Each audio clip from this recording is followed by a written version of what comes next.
Hello အားလုံးပဲမင်္ဂလာပါရှင်တက်လေးချိုရေးသားတော့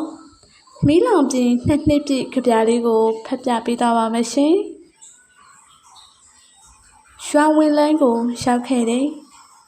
ရှေ့ဆက်သွားဖို့လမ်းတာမနေဘူးဒါပေမဲ့ရွာလမ်းမကြီးတိုင်းကြီးမြင်ကွင်းဟာတရွာလုံးကိုမြင်နေရတယ်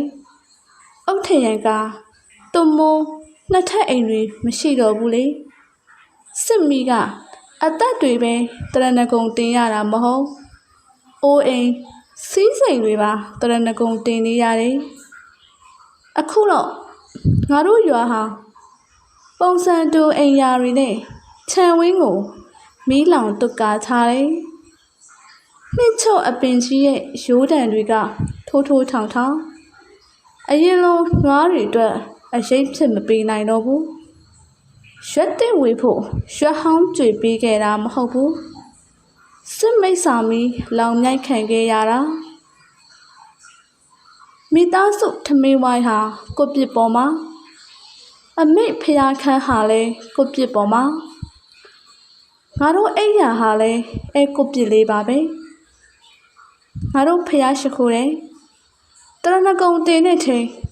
မီးလောင်ပြင်ကအရင်အိမ်ကိုအာယုံပြုမိရဲ့ငါတို့ရွာမှာအရင်ကစိတ်ကားခဲ့တဲ့ဆွန်လောင်ပွဲအခုထိမလုပ်ဖြစ်သေးဘူးတရင်ကျွတ်ចောင်းကြောချိန်ဆိုဆွဲချင်းနဲ့ဆန်ထက်ဖနက်တဲကြိုးကွင်းနဲ့လက်ရှိုးရှေ့နောက်အင်ကြီးစားတွေဆွဲထားပြီးတန်းစီចောင်းကြော့သွားရတဲ့မြင်ကွင်းရွာမှာပုံရိပ်မချင်တာနှစ်ရှိခဲ့ပြီဖျားမမြင်အောင်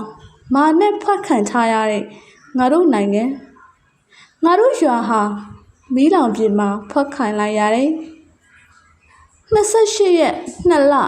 2023နေ့ဟာငါတို့ရွာရဲ့မမိနိုင်တဲ့နေ့စွဲဖြစ်ခဲ့မီးတောင်မီတွေမီးခိုးတန်းတွေမြည်နေရတဲ့ရင်နာယာရဝိုးမှာ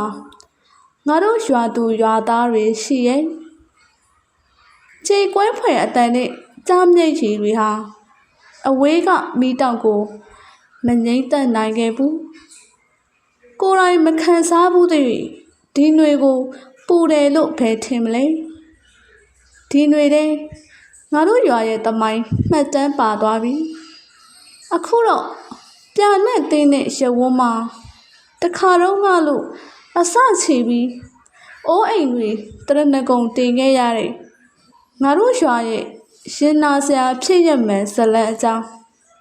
နှောင်းလူတွေသိအောင်ပုံပြင်လိုကြံပြောကြတာပေါ့